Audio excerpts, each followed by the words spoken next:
A graça e a paz de Jesus sejam com todos nós que estamos aqui neste momento, nesta casa de oração, seja também com você que está aí na sua casa, neste momento, também junto conosco, cultuando a Deus. É uma alegria receber cada um de vocês para mais este momento em que a Igreja de Deus se reúne para tributar louvor ao Deus da nossa salvação, o único que é digno de receber o louvor, a honra, a glória. E por isso nós, com essa atitude de devoção, nós damos inicialmente o acolhimento para você que está conosco, para nós irmãos e irmãs que estão, você que está em sua casa.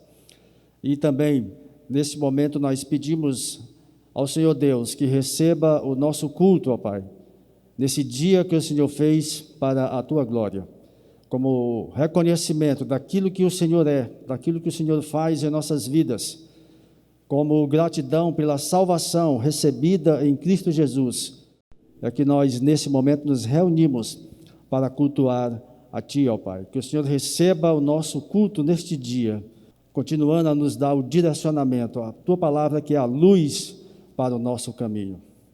Por isso que nós pedimos que o Senhor receba o nosso louvor, em nome de Jesus. Amém. E convidamos a você, nesse momento inicial,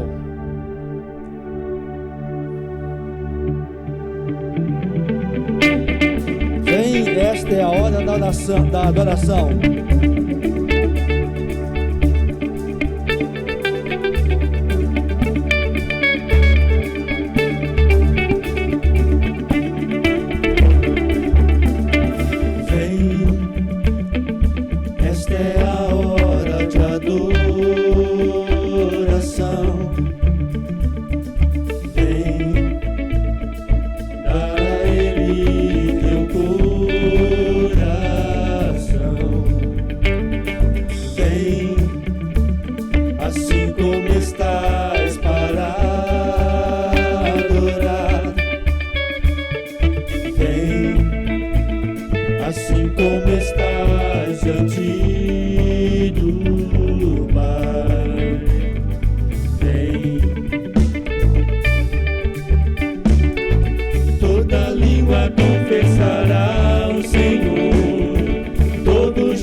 Ele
esta é a hora da adoração. Adoração ao Deus da nossa salvação, ao Deus que é o nosso Senhor, mas é também o nosso Salvador, ao Deus que é o nosso amigo, que está presente conosco em todas as horas, em todos os momentos. E é esse nome que nós levamos, porque é nesse nome que nós cremos, é nesse nome que nós depositamos a nossa confiança, a nossa fé está afirmada dele. Esse é o nome precioso, o nome que nos traz paz, o nome que traz gozo ao nosso coração.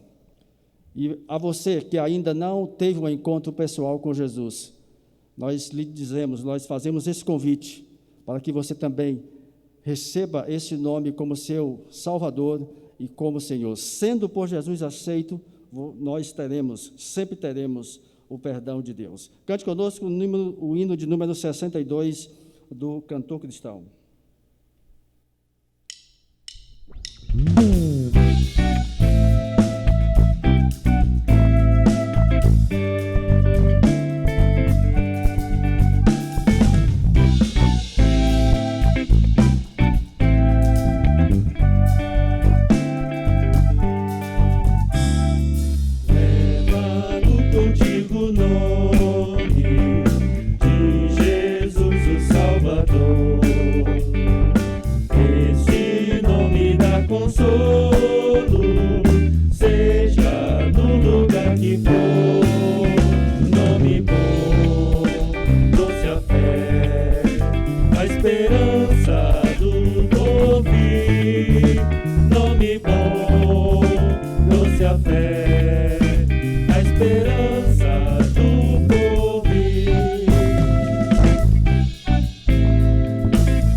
Esse é o nome que traz gozo, que traz paz ao nosso coração.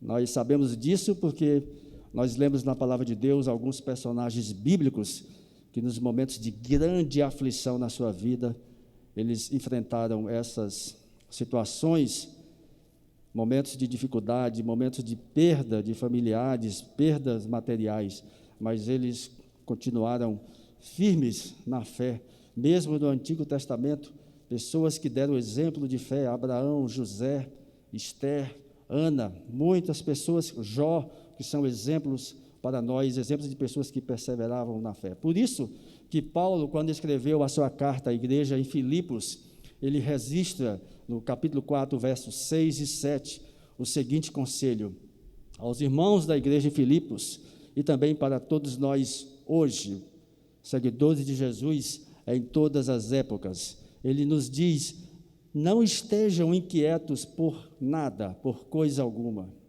Antes, as vossas petições sejam em tudo conhecidas diante de Deus. E como é que as nossas petições, nossos problemas chegam ao conhecimento de Deus?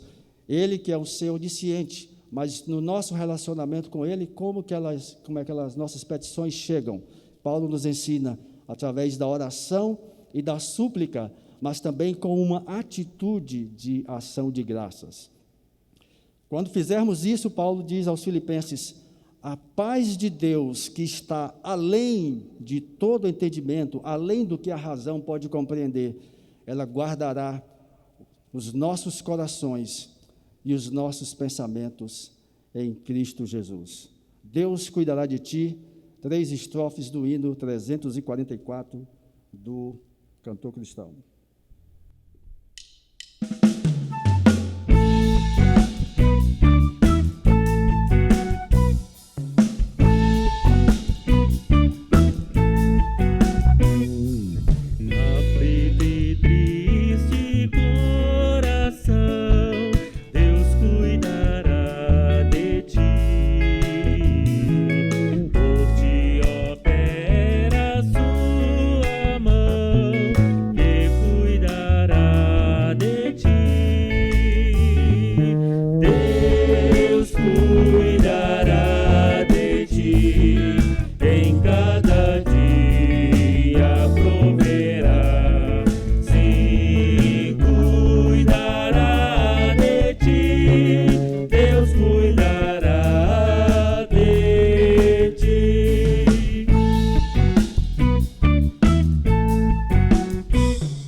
E é com fé nesse cuidado de Deus, que sempre está conosco em todos os momentos, que nós, nesse momento, em reverência, iremos ouvir a mensagem, aquela que é luz para o nosso caminho, a palavra de Deus, que será transmitida para as nossas vidas com o nosso pastor Denis Sérvio.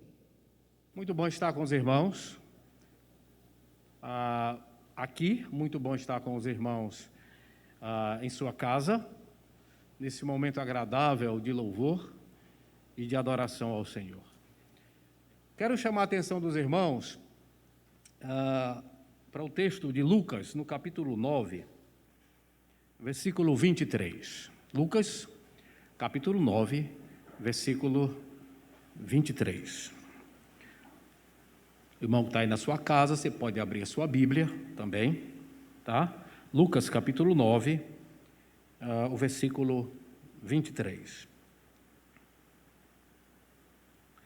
No decorrer do ministério de Jesus Cristo, ele dedicou parte do seu tempo, a maioria do seu tempo, para ensinar os seus seguidores, para ensinar os seus discípulos. E esse texto é um texto onde Jesus ele vai ensinar os seus seguidores, ou àqueles que queriam segui-lo, estar com ele, ir após ele, algumas verdades. O texto diz, Jesus dizia a todos: se alguém quer vir após mim, a si mesmo se negue, dia a dia tome a sua cruz e siga-me. É um texto muito conhecido dos cristãos. E a gente usa muito esse termo do carregar a cruz em nosso dia a dia, não é verdade? Nós, sempre que enfrentamos algum problema, alguma dificuldade, sempre que temos alguém em nossa vida que nos causa problemas, a gente lembra da cruz, né? Essa pessoa é uma cruz na minha vida, né? Esse momento que eu estou vivendo é a cruz na minha vida, enfim, porque quando nos lembramos da cruz, lembramos de momento difícil. E, por sua vez, quando nos lembramos de momentos difíceis, nos lembramos da cruz. Mas é interessante dizer, primeiramente, antes de colocar essas verdades que Jesus colocou para os seus seguidores, que quando Jesus diz isso, antes ele estava falando aos seus seguidores acerca da sua morte. No versículo 18 do capítulo 9, a Bíblia diz que, estando ele orando, achava-se ali presente os seus discípulos. Essa é uma grande verdade que Jesus sempre procura nos ensinar na sua palavra. A verdade da importância da oração. Daqui a pouco nós vamos perceber de que o carregar da minha cruz no dia a dia, vai haver uma necessidade de eu incorporar nesta ação, uma vida de oração. E Jesus nos ensina isso não somente aqui, mas em vários outros momentos onde Jesus estava orando. E cabe nos dizer aqui que alguns indagam, havia necessidade de Jesus estar orando, ele sendo o próprio Deus?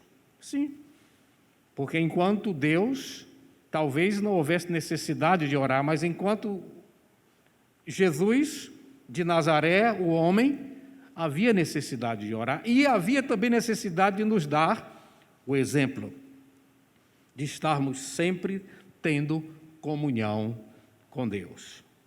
E este era um momento muito importante na vida de Jesus, ou na relação de Jesus com os seus seguidores.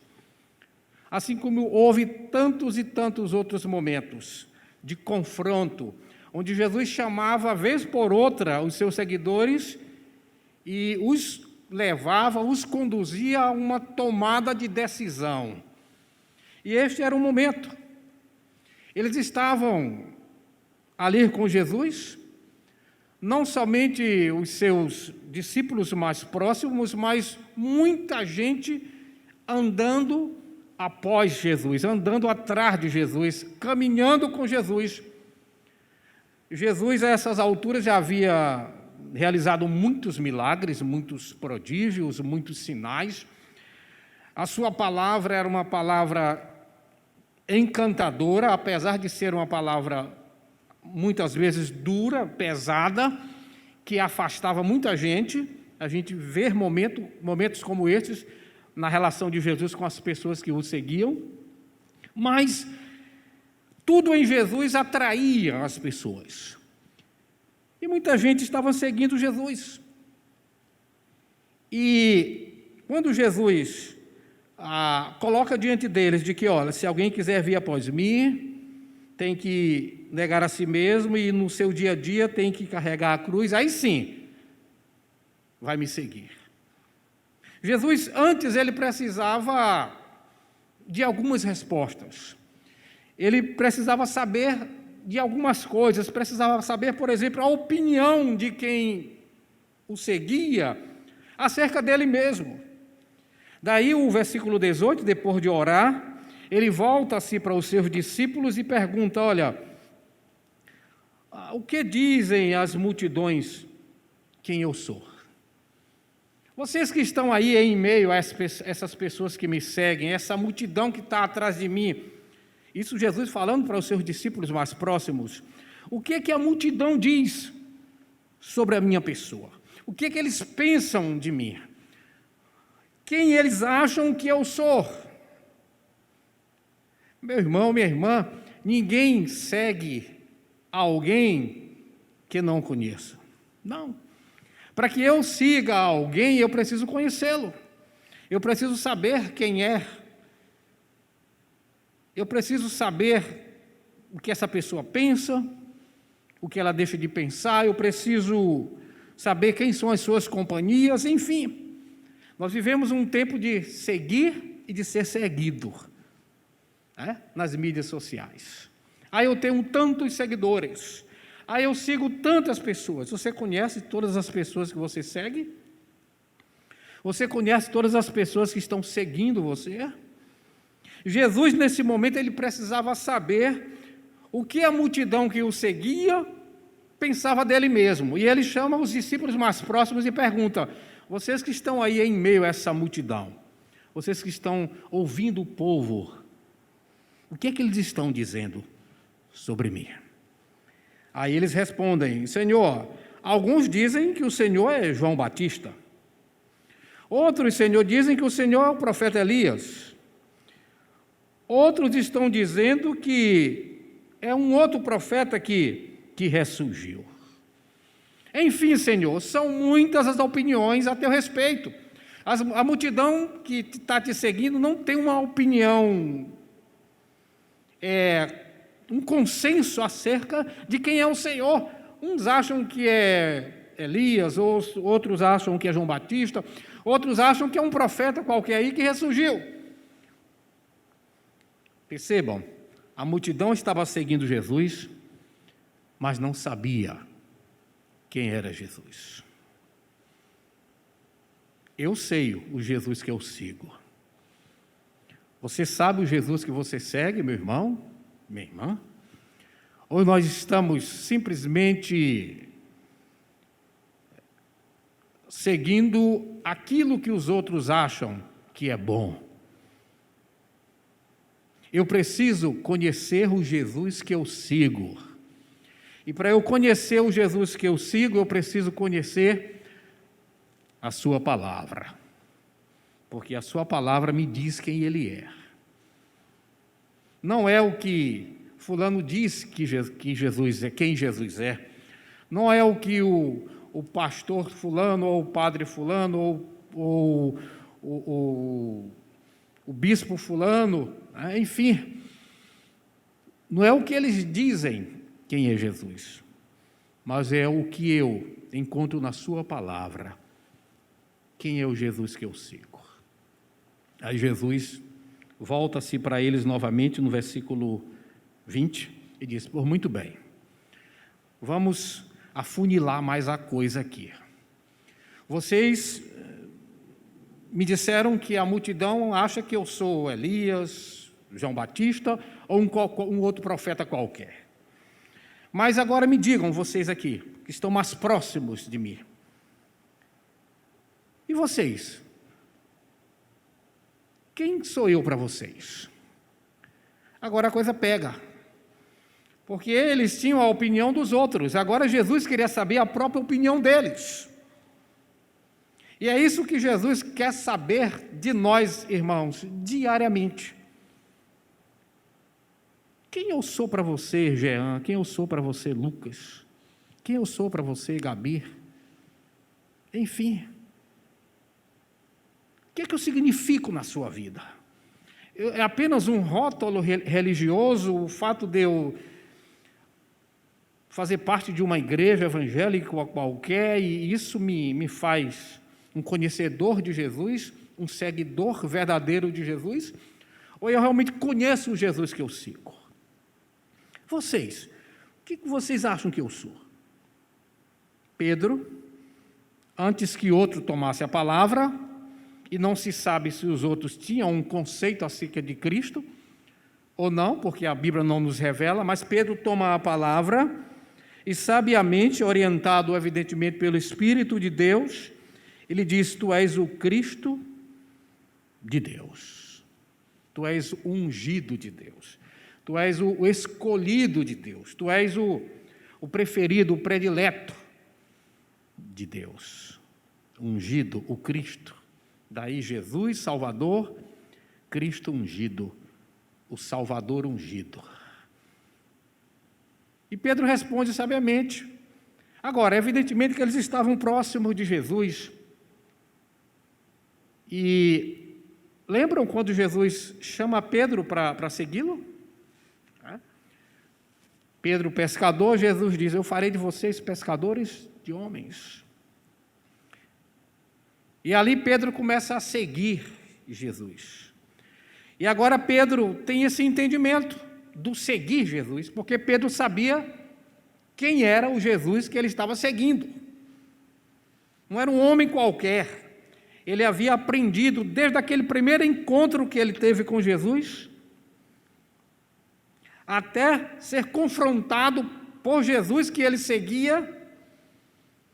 E ele está dizendo: Senhor, não estou te seguindo porque tu fala bonito. Não estou te seguindo porque tu és um homem de bela, um homem bonito. Não estou te seguindo. E não se sabe se Jesus era bonito ou não, né? E eu não estou te seguindo, Senhor, porque o Senhor realiza grandes milagres. Não estou te seguindo porque o Senhor ressuscita mortos, cura cegos, aleijados, enfim, não. Eu estou te seguindo porque eu sei quem o Senhor é. Tu és o ungido de Deus, o escolhido de Deus. Não existe outro. Daí, no versículo 22, Jesus diz: pois muito bem, a multidão não sabe quem eu sou, mas vocês sabem quem eu sou. Advertiu-os no verso 21 para que não contasse nada a ninguém. Mas no verso 22, Jesus diz: agora, diante disso, eu digo para vocês que é necessário que o Filho do Homem sofra muitas coisas, seja rejeitado, seja morto e ressuscite ao terceiro dia. Em outras palavras, Jesus está dizendo para eles agora o seguinte: olha, tudo bem, agora vocês sabem quem eu sou, por muito bem. Agora é importante que vocês saibam que o Filho do Homem vai carregar a cruz dele. E a cruz traz rejeição, a cruz traz sofrimento, a cruz traz morte. Jesus estava deixando bem claro isso para eles. Vocês estão me seguindo, mas saibam que eu vou passar por tudo isso, eu vou enfrentar tudo isso. Jesus não queria enganá-los, e Jesus, por sua vez, não quer nos enganar, irmãos. O ministério de Jesus Cristo, do início até o fim, foi caminhando para a cruz. Jesus, em momento algum, se desviou do caminho da cruz. Houve momentos. O próprio Pedro, Disse: Jesus, nunca isso vai acontecer contigo. E Jesus disse: para trás de mim, Satanás. Pedro, evidentemente que não Pedro, mas Satanás, botando na cabeça de Pedro que o seguia, no sentido de que Jesus se desviasse do caminho da cruz. Jesus começou o seu ministério caminhando para a cruz, Jesus desenvolveu o seu ministério rumo à cruz, e Jesus encerra o seu ministério na cruz. Porque na cruz, meu irmão, minha irmã, estava o sofrimento, sim. Na cruz estava a rejeição, sim. Na cruz estava a morte, sim. Mas na cruz, sobretudo, estava a vitória. Na cruz, Jesus venceu Satanás, venceu o diabo, Jesus na cruz venceu a morte, e na cruz Jesus venceu o pecado. É por isso que hoje nós vivemos debaixo da graça de Cristo. É por isso que hoje o pecado não tem mais poder, autoridade sobre nós. É por isso que hoje a morte não impera mais sobre nós. É por isso que hoje Satanás não tem mais poder sobre nós, porque Jesus venceu Satanás, venceu a morte e venceu o pecado na cruz. E é preciso que, enquanto seguidores de Cristo, nós entendamos isso. Eu não vivo mais debaixo da tutela, do aio, da chibata da lei. Não. Na cruz, Jesus cumpre a lei. Na cruz, Jesus vence tudo e todos. E eu, seguidor desse Jesus, seguidor desse Cristo, eu venço juntamente com Ele. Por isso é que Satanás, morte e pecado não tem mais poder sobre a minha vida. É por isso que quando eu peco, eu me aproximo de Deus com o coração quebrantado, com a alma contrita, e Deus não rejeita, nos diz a Bíblia, e eu confesso o meu pecado, e o meu pecado é perdoado, porque a graça de Jesus Cristo se manifesta agora na minha vida. Eu não vivo por aí, enquanto seguidor de Cristo, carregando pecado sobre a minha vida, porque eu tenho, Hebreus diz isso, um grande sumo sacerdote, que sofreu, que carregou a sua cruz, mas que vela por nós diariamente. É o nosso advogado perante o Pai, Jesus Cristo. Daí então, meus irmãos, Jesus volta-se agora para todos, diz o versículo 23. Pois muito bem. Agora eu já tenho a opinião da multidão, agora eu já tenho a opinião dos seguidores mais próximos. Pois muito bem. Se alguém quer vir após mim, Jesus coloca a condição. Você não é obrigado a caminhar comigo, você não é obrigado a andar comigo, você não é obrigado a me seguir. Mas se você quer vir, implica em duas coisas. Implica numa decisão. Uma decisão, e essa decisão precisa ser uma decisão racional. Eu preciso parar, eu preciso pensar, e eu preciso decidir se eu quero ou não seguir a Cristo, andar com Cristo. Se alguém quiser vir após mim, é preciso tomar uma decisão, e essa decisão precisa ser uma decisão racional. Não uma decisão irracional e impensada. Não. É preciso que pare, é preciso que pense. Por isso, quando nós, diante da apresentação do Evangelho, quando nós convidamos alguém a seguir a Cristo, essa decisão precisa ser uma decisão pensada, inteligente, racional. A pessoa precisa dizer, eu quero. Mas não somente uma decisão racional, mas precisa ser também uma decisão de fé. Eu preciso entender racionalmente que eu quero verdadeiramente seguir a Cristo, mas eu preciso depositar a minha fé em Cristo. Fala-se muito na controvérsia entre razão e fé. Eu entendo que o caminhar com Cristo, o andar com Cristo, o seguir a Cristo envolve razão e envolve fé. Porque eu não posso andar com Cristo de forma irracional, impensada. Não. Eu preciso saber por que eu estou andando com Cristo. Eu preciso saber quem é esse Cristo que eu estou andando com Ele. E nessa tomada de decisão envolve a minha razão e envolve a minha fé. E ele diz, olha, quer vir após mim? Toma uma decisão racional e com fé. E negue-se, ou a si mesmo, negue-se. Tomar uma decisão de seguir a Cristo envolve o pensar, envolve a fé, mas envolve o negar-se a si mesmo, o esquecer de si mesmo. Esquecer de si mesmo é deixar a vontade de Deus prevalecer na minha vida. Não é, como muitos dizem por aí, negligenciar a minha vida. Não.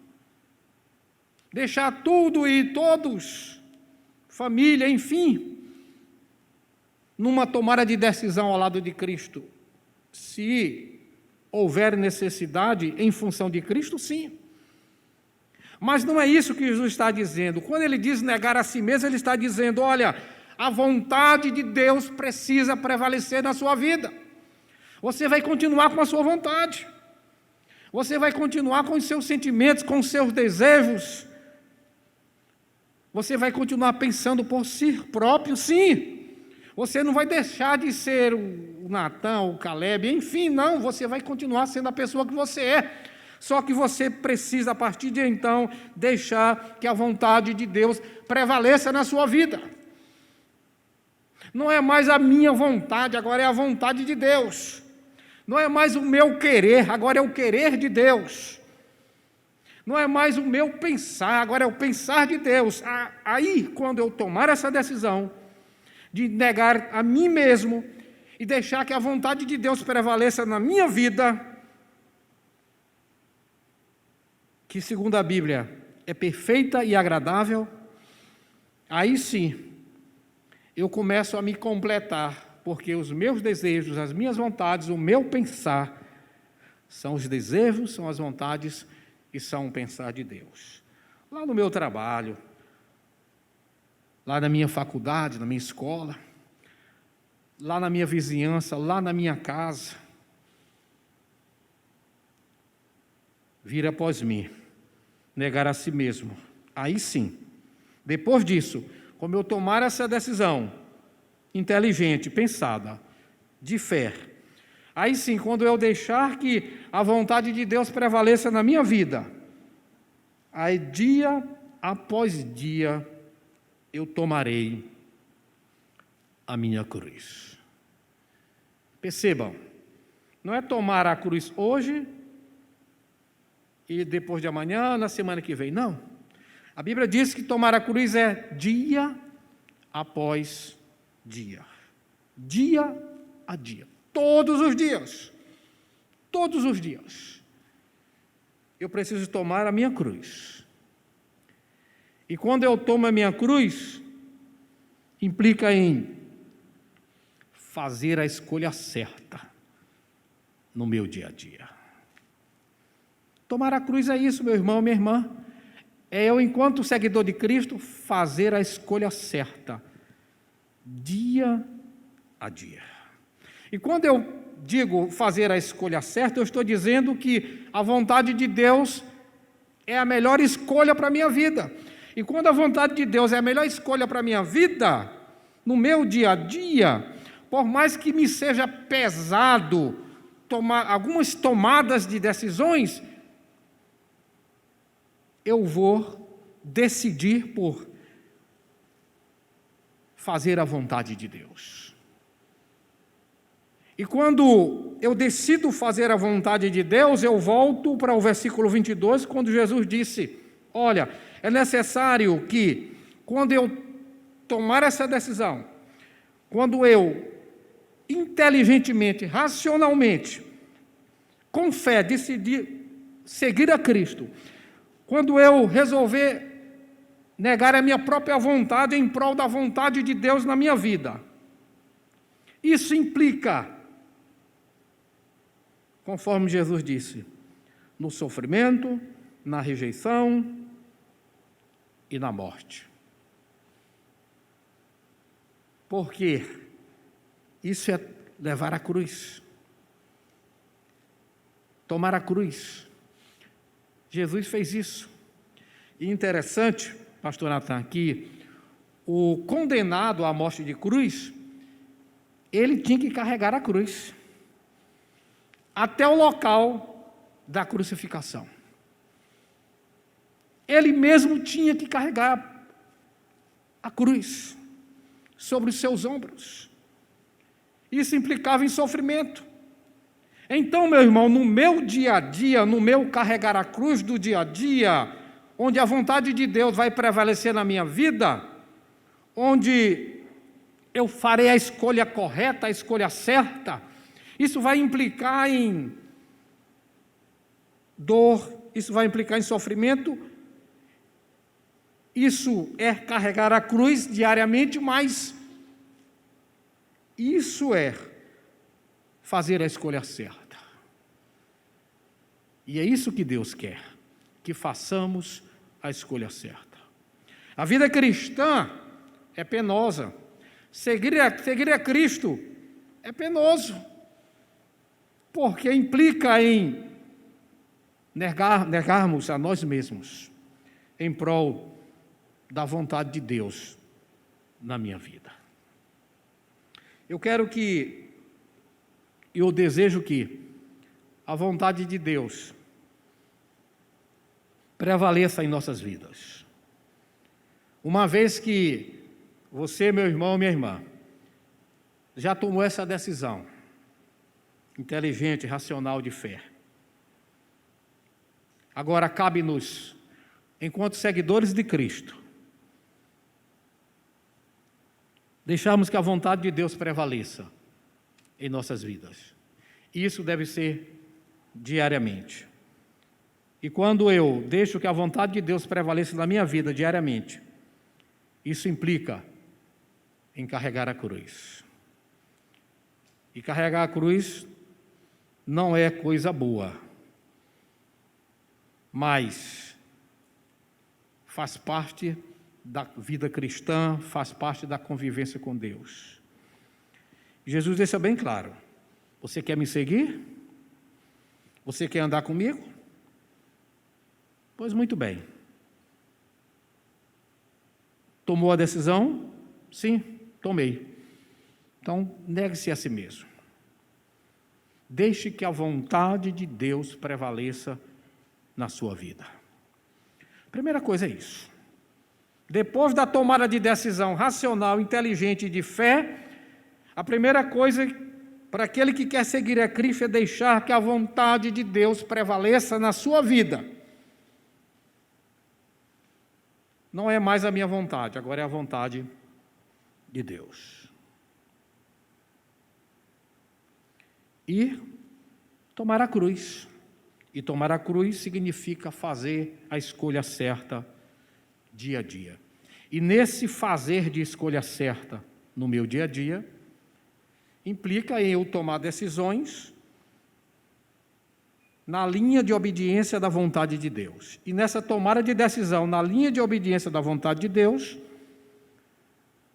pode ser que eu sofra, pode ser que eu seja rejeitado, pode ser, no caso de muitos irmãos espalhados aí por esse mundo afora, sejam até mortos. Mas é o preço que temos que pagar por seguir a Cristo, carregar a nossa cruz. Aí Jesus encerra dizendo: aí sim, siga-me. Fácil assim? Fácil. Depois de tudo isso, siga-me. Eu acredito que muitos daquela multidão, muitos que estavam em meio àquela multidão, disseram: não dá. Não tem como. É difícil. Mas é isso que Deus quer de nós. Aí sim, vamos viver a nossa vida cristã, operante, equilibrada e sadia, baseada na palavra, nos orientando, na oração, nesse momento agradável de comunhão e no testemunho da palavra de Deus. Deus em Cristo possa abençoar a sua palavra no coração de cada um de nós, irmãos, e que saibamos quem é Jesus que nós estamos seguindo. E tendo ciência disso, possamos, baseado na sua palavra, abrir mão da nossa vontade em prol da vontade de Deus, da vontade dEle. E não termos medo de carregarmos a nossa cruz, tomando decisões acertadas, sábias, inteligentes, em nosso dia a dia, mesmo que soframos com isso, mas que haja entendimento de nossa parte de que carregar a cruz faz parte da vida cristã. Jesus nos deu o exemplo de tudo. Jesus disse que devemos orar, Jesus disse que devemos obedecer à palavra de Deus, Jesus disse que devemos ter comunhão uns com os outros, Jesus disse que devíamos sair por todo o mundo anunciando a sua palavra, mas também Jesus disse que deveríamos carregar a cruz, porque ele também carregou. E tudo que Jesus disse, tudo que Jesus nos ensinou, ele experimentou. Se ele pede que oremos, ele orava. Se ele pede que testemunhemos da sua palavra, ele fez isso. Se ele pede que tenhamos comunhão uns com os outros, ele fez isso e fez muito com os seus discípulos. E se ele pede que carreguemos a nossa cruz diariamente, não precisa nem falar, irmãos. Ele literalmente, carregou sobre os seus ombros a cruz, pesada. Deus abençoe a sua palavra, o coração de cada um de nós. Vamos orar nesse momento? Pai,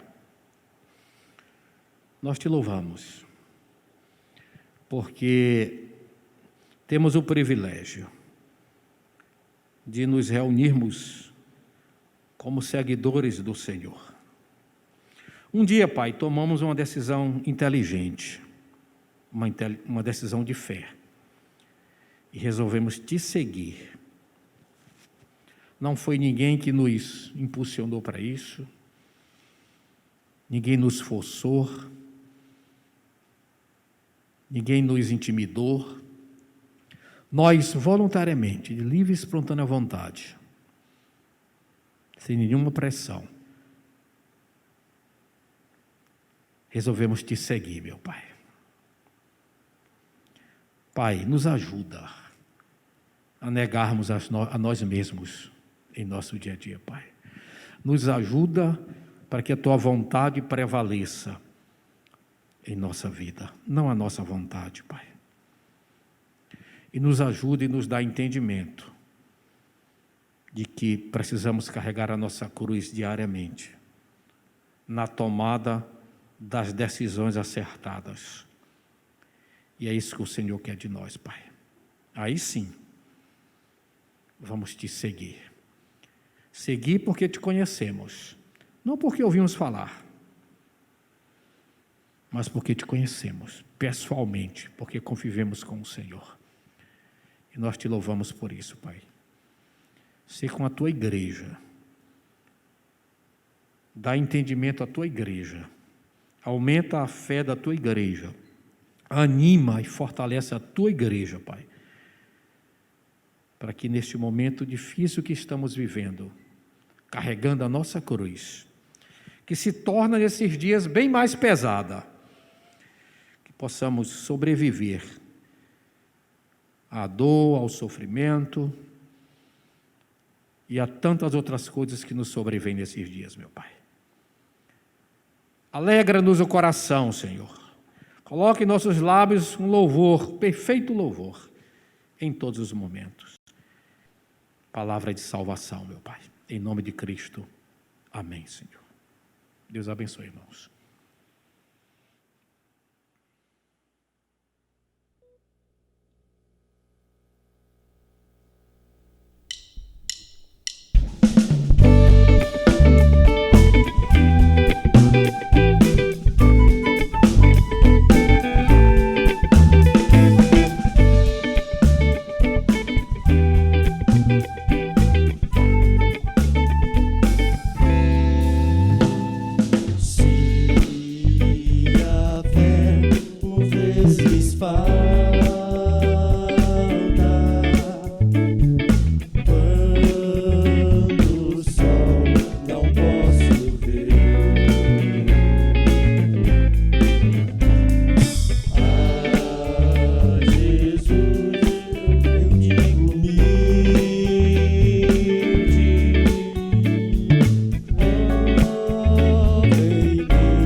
Que Jesus, que é o nosso piloto, aquele que conduz a nossa vida, que nesta semana que se inicia, nós continuemos submissos à sua vontade, que é boa, perfeita e agradável. Como ouvimos hoje, seguir Jesus implica uma decisão racional, negar a si mesmo, tomar a cruz dia após dia. Foi uma alegria mais uma vez reunimos neste lugar. Foi uma alegria mais uma vez contarmos com sua valiosa companhia também aí de sua casa, cultuando ao nosso Deus. Nosso próximo encontro será na quarta-feira, às 19h30, no nosso culto de oração e meditação na Palavra de Deus. Que o Senhor continue conosco nesta semana que se inicia, ó Pai. Somos gratos a Ti pela vida que o Senhor nos dá, pela oportunidade de Te seguir, de sermos cooperadores na expansão do Teu reino neste mundo, ó Pai. E pedimos ao Senhor que nos mantenha firmes nesse propósito, guiados pela luz para o nosso caminho, que é a Tua Palavra, nós continuarmos tomando a nossa cruz, continuarmos negando a nós mesmos e tomando a nossa cruz dia após dia, até a Tua volta, ó Pai. Que o Senhor continue conosco, é o que nós Te pedimos e Te agradecemos, em nome daquele que vive e reina por toda a eternidade. Amém. Tenha uma boa semana e até o nosso próximo encontro.